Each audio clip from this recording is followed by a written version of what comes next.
midterms my freshman year. I still remember walking out of my bathroom in Yetter, and I came out and showed Keaton, my roommate. I was like, what is this like rash? Am I like getting like acne on my chest? And being the great doctor and businessman he is, he had no idea what it was either. But I wanted to see family out in California. They were all going to be meeting there, and I hadn't seen them in a couple months. And so I went ahead and made the trip. Right when we landed, everything just started going downhill. The first time I set eyes on Anders, I knew something was seriously wrong. This redness literally had covered his entire body. His face was red, his eyes were red. He had a miserable night that night at the hotel, just literally moaning in pain. Next day was the wedding, so I decided to go to that and put on a mask and act all happy in front of family, and continued to just start feeling worse and worse. We made it through the ceremony. After the speeches were done, I was like, Mom, I'm starting to get chills, like you gotta get me to a hospital. So I leave the wedding reception with Anders, and we end up at a hospital in San Diego. They gave him several bags of IV fluids, ran a lot of blood work. They were very curious about this weird rash. He was an outdoor cross-country runner from Colorado. The doctor kind of latched on to Rocky Mountain spotted fever. So we rushed to one of the nearest hospitals out in California, gave me a couple IVs. There were a couple markers that were a little high, but nothing out of the ordinary, so sent me back home.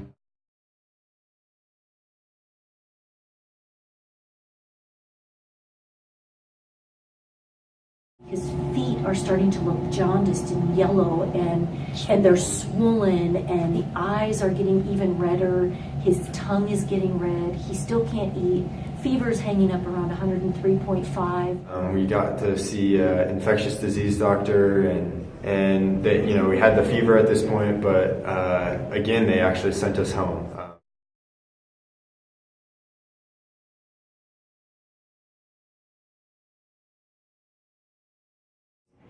Went back to the hospital, and they ended up admitting me this time, starting to get a bunch of doctors on my case, because day by day it just kept getting worse and worse. So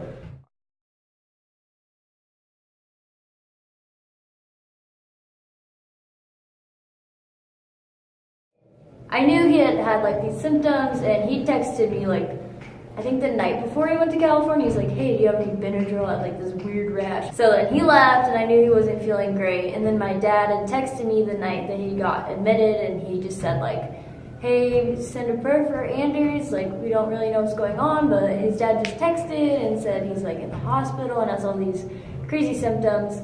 So I was just kind of freaked out because I didn't know how severe it was, and I couldn't talk to him. And I put him back in the car, take him to the ER, and by this time Anders' eyes are so bad and so inflamed, he can't open them. It's so painful to open them. Literally, I'm walking him into the ER like he's a blind kid.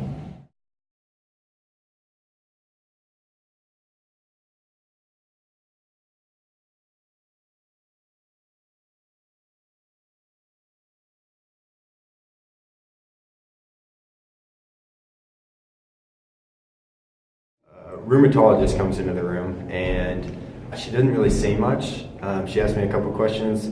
All right, let me leave the room real quick. I'll be right back with you. So she leaves the room and comes back into the room. She says, you have Kawasaki disease. Nobody's going to believe you when you tell them that, but I strongly believe you have it. We're going to get you an IVIG, and we're going to get this thing taken care of. It's pretty typical for it's not even typical, it's rare, but it occurs predominantly with children who are between 18 and 24 months old.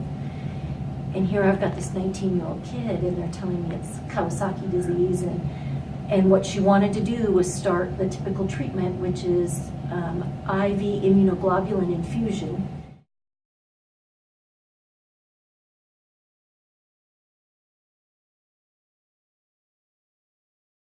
A key part of this was they needed to diagnose it within 9 days, or it could risk permanent heart damage. She was at the hospital with him, and I'd woken up in the middle of the night, and our dog was with us. I'd gone into the kitchen. I'd laid down by them, and I just started praying. And I laid on that floor, and I said, God, you know my son. You know what he's going through. I'm asking for your help. No one understands what's going on, and our time is up. we need to know now. 3 hours later, We had a diagnosis. she calls me with a diagnosis. It's Kawasaki. Yeah, I was known around the hospital as like the mystery man. You hate to be lying in a hospital bed being called the mystery man. Nobody really had any idea of what it was. But they said I was about 1 in 25 in the U.S. ever diagnosed over the age of 15.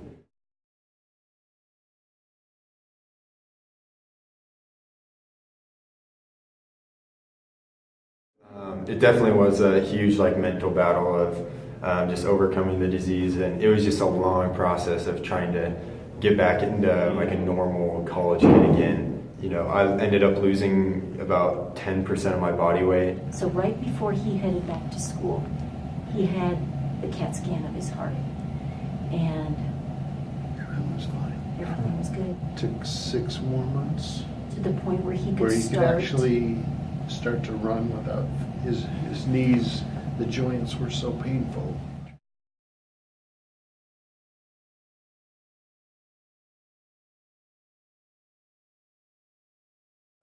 They said, there's nothing to worry about. There's just a ton of fluid, and it's just going to take a long time before that really calms down. The fever never reappeared. There was a lot of symptoms that stayed for quite a while, for a few months. And then we made the drive home back to Kansas City.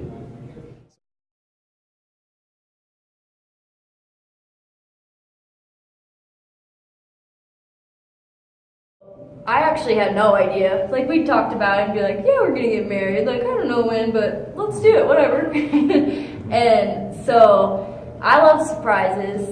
So he knew that. And the night we got back from winter break, our sophomore year, he texted my dad super late at night and was like, hey, would it be okay if we met for breakfast in the morning, preferably before Kayla's awake? So my dad immediately was like, oh, he's gonna ask me something. And my mom was freaking out, happy, and so many emotions. We were gonna spend New Year's at their lake house. And so we were down at the lake and all the family was there. Didn't think any weird things about everyone just coming for New Year's Eve. It was dang, this family loves New Year's Eve. I don't know what that's about, but it was all for us. We have this tradition that right at 11:58 on New Year's Eve, you go out and run the first mile of the new year. So we were at the lake and it was -4 degrees. And I did not want to do it. And then he pulled the sick card and he said, I couldn't do this last year because I was sick. I'd really love to do this with you.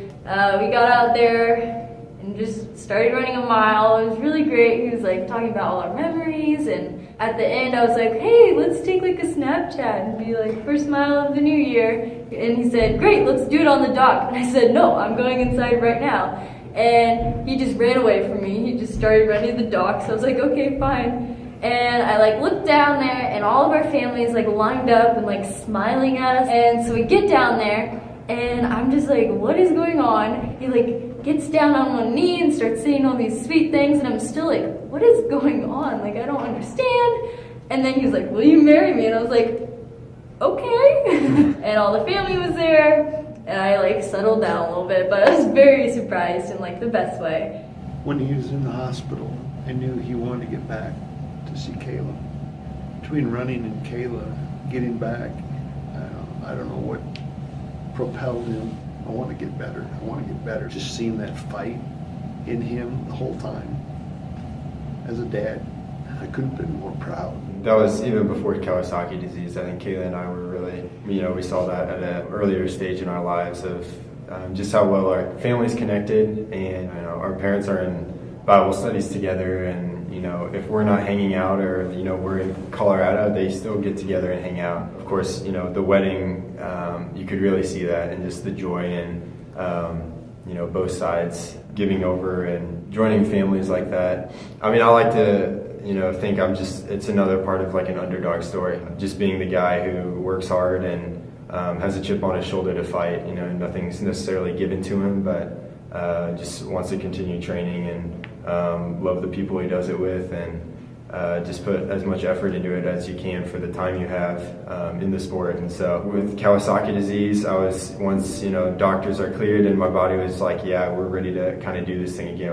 I was it was slow build up and stuff, but I was all in then too. And You know, I really have some big dreams in this sport. Told my coach that since freshman year, and he still has, 100% support and confidence in me to, get to where I want to be in this sport. And I've got the teammates I know to help push me to where I want to be. So I'm really excited for what the future has. It's going to be 100% focus and just a lot of discipline once we're back out there.